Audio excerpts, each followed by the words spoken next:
نن در سره یو داسې شخصیت معرفي کوم چې د هغې د ژوند کومه کهاني چې راغړې ډېره زیات انټرسټینګ ده. زما سره تاسو به پر سکرین کتی شئ ډاکټر عامر منیر صاحب موجود دی. د دې به راته زه لږ شانتې مختصر ده ووایم چې دی د 2017 نه مخکې د قادیاني دین چې کوم دی هغه مبلغ و.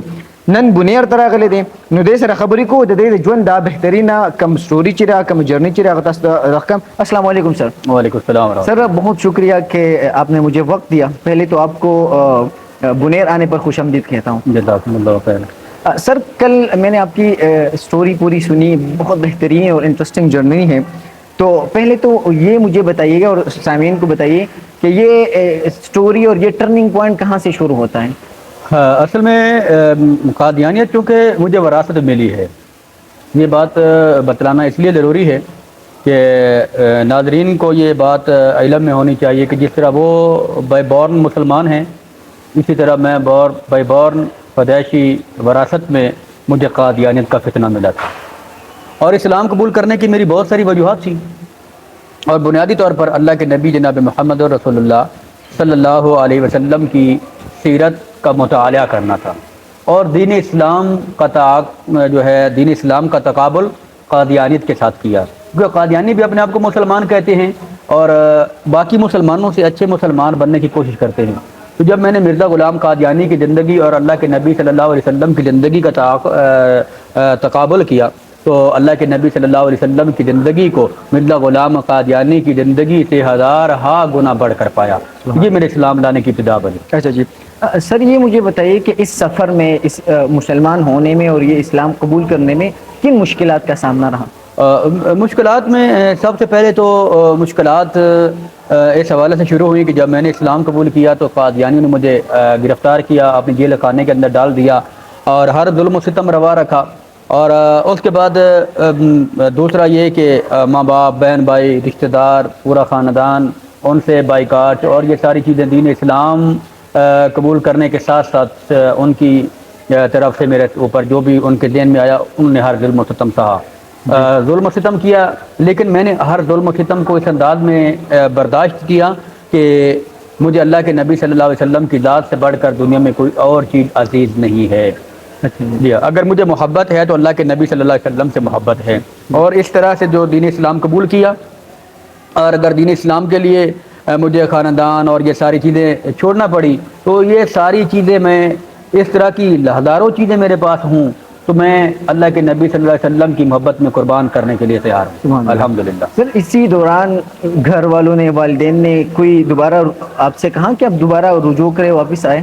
جی اسی کی ایک کڑی تھی کہ جب میں نے اسلام قبول کیا تو مجھے جناب نگر ربہ میں قادیانوں نے گرفتار کیا اور اپنے جیل خانے کے اندر رکھا, اور جیل خانے کے اندر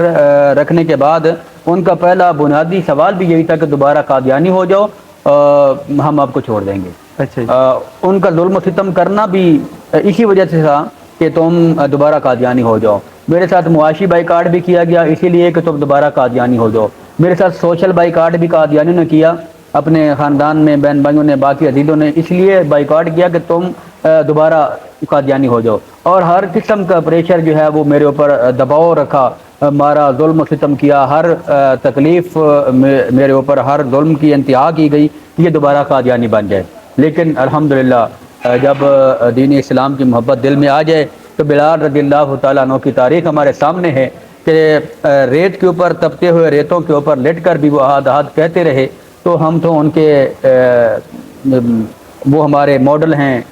اور ہم اسی نبی کی امتی ہیں, تو ہم یہ کیسے برداشت کر سکتے ہیں کہ ہم اللہ کے نبی صلی اللہ علیہ وسلم کی زندگی کو چھوڑ کر کسی اور کو اپنا محبوب بنا لیں. جی سر, آپ مجھے یہ بھی بتائیے کہ آپ نے کل جو اپنی اسپیچ کی تھی اور اپنی تقریر تھی اس میں آپ نے سفر میں یہ بتایا کہ آپ کو جب جیل میں ڈالا گیا تو آپ کو اتنے خطرناک انجیکشن دیے کہ اس کے آپ بینائی چلی گئی, پھر وہ انٹرسٹنگ وہ پوائنٹ بھی آتا ہے کہ آپ کی بینائی واپس آتی ہے, تو آپ ناظرین کو کائنڈلی وہ بھی بتائیے گا پلیز. جی اصل میں یہ بات بتاتا تو نہیں تھا کیونکہ یہ میرا اور میرے اللہ کا معاملہ تھا, لیکن چونکہ اب پبلک میں یہ بات اس لیے بھی کی جاتی ہے, اور مجھے مفتی صاحب اور باقی حضرات نے فرمایا کہ آپ یہ پبلک میں بات کریں کہ آج بھی اللہ دعاؤں کو سنتا ہے, لیکن شرط یہ ہے کہ اللہ سے مانگنے کا انداز ہو. آج بھی اللہ کی ذات ان اللہ علی کل شیء قدیر ہے، لیکن بات یہ ہے کہ ہم نے اللہ سے مانگنے کے زاویے بدل دیے۔ جب میری دونوں آنکھیں ضائع ہوئی تو وہ جو انجیکشن لگائے جاتے یہ میری اپنی ریکمینڈ نہیں ہے، بلکہ یہ ڈاکٹر شفا انٹرنیشنل اور سی ایم ایچ راولپنڈی اور LRBT کے جو آئی اسپیشلسٹ ڈاکٹر تھے، انہوں نے جب میری جسم سے اور ریڑھ کی ہڈی سے گودا لے کے ٹیسٹ کیا تو انہوں نے جب یہ رپورٹس دیں کہ آپ کے جسم کے اندر اتنا زہر ہے اور ہم حیران ہیں کہ تم اتنے زہر کو برداشت کر کے زندہ کیسے ہو، تو بہرحال مجھے انہوں نے لا علاج قرار دے دیا، میں گھر چلا گیا۔ تو اللہ کے نبی 23 رمضان المبارک کی رات 2017 اللہ کے نبی صلی اللہ علیہ وسلم کی زیارت نصیب ہوئی، تو اللہ کے نبی صلی اللہ علیہ وسلم نے ارشاد فرمایا لا الہ الا اللہ محمد الرسول اللہ ہذہ صراط مستقیم استقاموا، واللہ میرے سر کے اندر ایسی شدید درد ہوئی کہ اس درد کی کیفیت میں اٹھا دونوں آنکھیں ٹھیک تھیں، اور آج بھی میں ڈاکٹری طور پہ انفٹ ہوں۔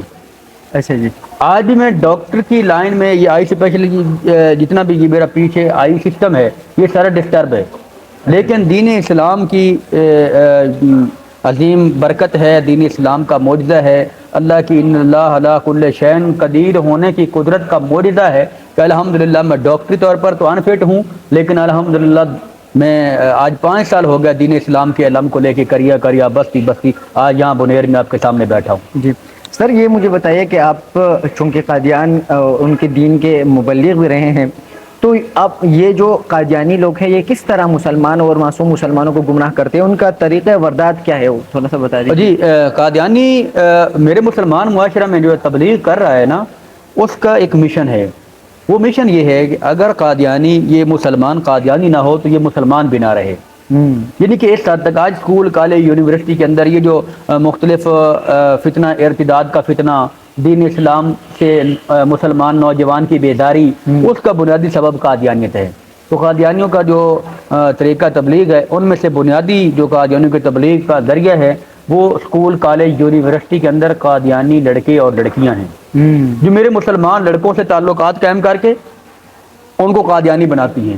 یہ جو قادیانی لڑکے ہیں وہ میرے مسلمان لڑکیوں سے تعلقات قائم کر کے ان کو قادیانی بنا رہے ہیں، یا اگر وہ قادیانی نہیں بنتے تو پھر ان کو دین اسلام کی ارتداد کی راہوں پر ڈال دیتے ہیں۔ یہ مسلمان اگر قادیانی نہیں ہو رہا تو پھر یہ مسلمان بنا رہے ہیں، اس سطح کا قادیانی کام کر رہے ہیں۔ اچھا جی، مولانا صاحب آپ کی اسپیچ سے مجھے کافی لگا کہ آپ مولانا مودودی رحمۃ اللہ علیہ کے لٹریچر سے کافی متاثر ہے اور آپ نے ان کو پڑھا ہے، لیکن ہمارے دینی طبقے اور حلقے میں ان کو کافی کرٹیسائز کرتا ہے، ان پہ فتوے بھی